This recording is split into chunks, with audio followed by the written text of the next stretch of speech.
Hello guys, അപ്പോൾ കൊടൈക്കനാൽ സീരീസാണ് തുടങ്ങാൻ പോണത്.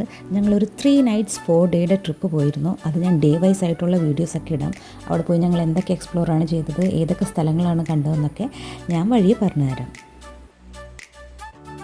എൻ്റെ ചാനലിൽ ന്യൂ ആണെങ്കിൽ പ്ലീസ് സബ്സ്ക്രൈബ് ചെയ്ത് ആ സൈഡിലുള്ള ബെൽ ബട്ടണും കൂടെ ഒന്ന് പ്രസ് ചെയ്യണേ. എന്നാൽ മാത്രമേ നിങ്ങൾക്ക് ഞാനിടുന്ന അപ്ഡേറ്റ്സൊക്കെ കിട്ടുള്ളൂ. അങ്ങനെ ഞങ്ങൾ കൊടൈക്കനാൽ എത്താറായപ്പോഴും നല്ലൊരു വ്യൂ പോയിൻ്റ് കണ്ടത്. അപ്പോൾ അവിടെ കുറച്ച് നേരം നിന്ന് ടൈം സ്പെൻഡ് ചെയ്തിട്ടൊക്കെ പോകാമെന്ന് വെച്ചു. ഈ വ്യൂ പോയിൻ്റ് നല്ല സൂപ്പറായിരുന്നു കേട്ടോ. ആളുകളൊക്കെ അവിടെ വന്ന് ഫോട്ടോസ് എടുത്ത് വീഡിയോസ് എടുത്ത് റെസ്റ്റൊക്കെ എടുത്ത് തന്നെയാണ് പോകുന്നത്. 1-2 ഐസ്ക്രീം കച്ചവടക്കാരും ഉണ്ടായിരുന്നു. അതുപോലെ ഞങ്ങളും ഐസ്ക്രീമൊക്കെ വാങ്ങി കുറച്ച് നല്ല ഫോട്ടോസൊക്കെ എടുത്തിട്ട് തന്നെയാണ് ഞാൻ പോയത്. എന്താണെന്ന് വെച്ചാൽ ഓൾമോസ്റ്റ് നല്ലപോലെ ടയേർഡായിരുന്നു. ഒരു 10-21 ഹെയർ പിൻ എങ്ങാണ്ടുണ്ടെന്ന് തോന്നുന്നു. അങ്ങനെ ചെക്ക് പോസ്റ്റ് എത്തുമ്പോൾ അവർ സ്ട്രിക്റ്റായിട്ട് നമ്മളുടെ കയ്യിൽ പ്ലാസ്റ്റിക്കുകളുണ്ടോ എന്നൊക്കെ നന്നായിട്ട് അവർ നോക്കും. നമ്മൾ ഈ വൺ ടൈം യൂസ്ഡ് പ്ലാസ്റ്റിക്കൊക്കെ അവരവിടെ അങ്ങനെ നമ്മളുടെ കയ്യിലുണ്ടെങ്കിൽ എല്ലാം വാങ്ങി വയ്ക്കും.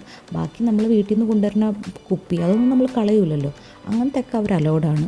അങ്ങനെ നല്ലൊരു ഇത് തന്നെ പ്ലാസ്റ്റിക് ഫ്രീ ആണെന്ന് പറയണു. പക്ഷേ ഞങ്ങൾ നോക്കിയപ്പോൾ നമുക്ക് കാണാം റോഡ് സൈഡിൽ അവിടെ അവിടെയൊക്കെ കിടക്കണയൊക്കെ കാണാം. പക്ഷേ അവിടെ ചെക്ക് പോസ്റ്റിൽ അവർ കാര്യമായിട്ട് അത് പിടിച്ചു വയ്ക്കുന്നുണ്ട്.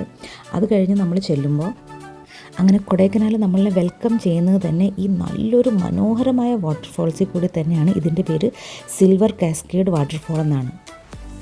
ഇവിടുന്ന് ഒരു 8 കിലോമീറ്ററും കൂടെ കഴിഞ്ഞ് നമ്മൾ കൊടൈക്കനാൽ എത്തി. ഇവിടെ എത്തുമ്പോൾ തന്നെ 2 സൈഡുകളിലും കച്ചവടക്കാരുണ്ട്. ഫുള്ള് ഫ്രൂട്ട്സും ക്യാപ്സ്, കൂളിംഗ് ഗ്ലാസ്, സ്നാക്സ്, കോണുകൾ, ഐസ്ക്രീമുകൾ, അങ്ങനെ ഫുഡ് സ്റ്റാളുകൾ എന്നിവ വേണ്ട വിവിധ തരം ഐറ്റംസ് കിട്ടുന്ന വഴിയോര കാഴ്ചകൾ തന്നെ കണ്ട് ഞങ്ങൾ പതുക്കനെ വാട്ടർഫോൾസിൻ്റെ അടുത്ത് പോയിട്ട് കണ്ട് ആസ്വദിക്കാമെന്ന് വെച്ചിട്ട് ഞങ്ങളങ്ങോട്ട് പോയി. ഞങ്ങൾ ഓൾമോസ്റ്റ് നല്ല ടയേർഡായിരുന്നു കേട്ടോ. റോഡിൻ്റെ ഓപ്പോസിറ്റ് തന്നെയായിരുന്നു ഈ വാട്ടർഫോൾസ്. ഇത് പറയുന്നതെന്ന് വെച്ചാൽ കൊടൈക്കനാൽ ലേക്ക് കവിഞ്ഞൊഴുകി രൂപപ്പെട്ടതാണ് ഈ വാട്ടർഫോൾസ്.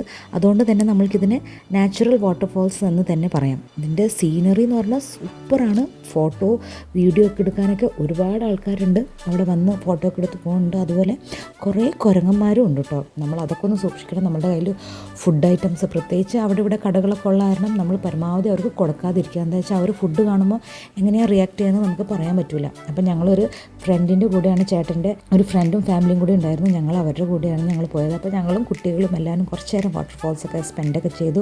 വാട്ടർഫോൾസിൽ സ്പെൻഡൊക്കെ ചെയ്തു, കുറച്ച് ഫോട്ടോസൊക്കെ എടുത്തു. ഞങ്ങൾ പോയി.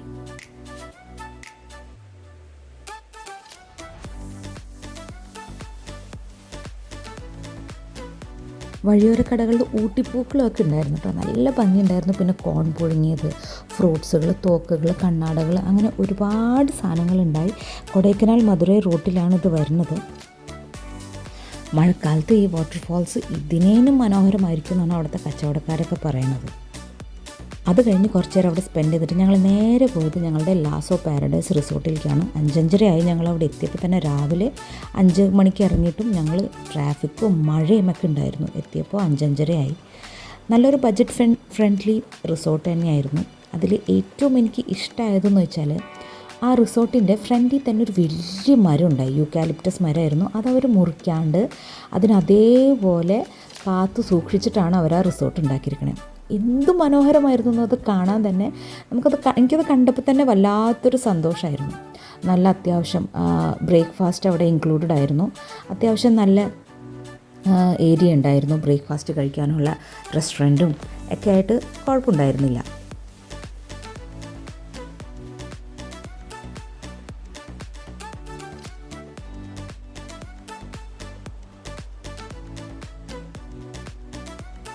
അങ്ങനെ റെസ്റ്റോറൻറ്റ് സൈഡ് ടോപ്പിൽ you will be able to find the staircase. അത് നമ്മളെ നേരെ കൊണ്ടുപോകുന്നത് ഒരു ഗെയിം റൂമിലാണ്. അവിടെ നമുക്ക് ചെല്ലുമ്പോൾ തന്നെ കാണാം ഒരു ടേബിൾ ടെന്നീസ് കോർട്ടുണ്ട്. കറങ്ങിയൊക്കെ വന്നു കഴിഞ്ഞിട്ട് നമ്മൾക്ക് ആരോഗ്യമുണ്ട്, ടയേർഡില്ല, നമുക്ക് കുട്ടികളുടെ കൂടെ നമുക്ക് കുറച്ച് നേരം അവിടെ സ്പെൻഡ് ചെയ്യാം. ആ അറ്റത്തായിട്ടൊരു ക്യാരം ബോർഡും കൂടി ഉണ്ടായിരുന്നു. പിന്നെ ഏറ്റവും ഹൈലൈറ്റ് എന്ന് പറയുന്നത് ഇവരുടെ ബാൽക്കണി തന്നെയാണ്. ഞാൻ പറഞ്ഞില്ലേ താഴത്തൊരു യൂക്കാലിപ്റ്റസ് മരം ഉണ്ടെന്ന്, അത് നേരെ വരുന്നത് തന്നെയാണ്. നമ്മൾക്ക് അവിടെ പോയിട്ട് നല്ല ഫോട്ടോസും വീഡിയോസൊക്കെ എടുക്കാം. അതിൻ്റെ മുകളിൽ കൂടെ നിൽക്കുമ്പോൾ തന്നെ നമ്മൾക്ക് കൊടൈക്കനാലിൻ്റെ ദൂരെ വരെ കാണാം. എന്ത് മനോഹരമായിരുന്നോ ബിൽഡിങ്സും. വൈകുന്നേരം കഴിയുമ്പോഴേക്കും ഇവിടെ ഫുള്ള് കോട നിറഞ്ഞു കേട്ടോ. ഒന്നും കാണുന്നുണ്ടായിരുന്നില്ല. ഭയങ്കര രസമായിരുന്നു. അത്യാവശ്യം റൂംസൊക്കെ ഫുള്ളായിരുന്നു. നിങ്ങൾക്ക് ഈ കാർ പാർക്കിംഗ് ഫുള്ളായ കാണുമ്പോൾ തന്നെ മനസ്സിലാവും പീക്ക് സീസൺ ആയിരുന്നു. അപ്പോൾ നല്ലതായിരുന്നു. ഞങ്ങൾ അവിടെ നിന്ന് കുറേ ഫോട്ടോസും വീഡിയോസൊക്കെ എടുത്തിട്ടോ നല്ല രസമായിരുന്നു കേട്ടോ. നമുക്ക് അവിടെ നിന്ന് മുകളിൽ നിന്ന് നോക്കി നിന്ന് കാണാനൊക്കെ നല്ല രസമായിരുന്നു. അതുകൊണ്ട് ഞങ്ങൾ അന്ന് രാത്രി എങ്ങും പോയില്ല. നല്ല മഴയായിരുന്നു. അവിടെ തന്നെ സ്പെൻഡ് ചെയ്തു. സ്വസ്ഥമായിട്ട് കിടന്നുറങ്ങി. ഡേ 2 ഞങ്ങൾ കറങ്ങാൻ പോയത്. അതിൻ്റെ വീഡിയോ ആയിട്ട് വേഗം വരാം.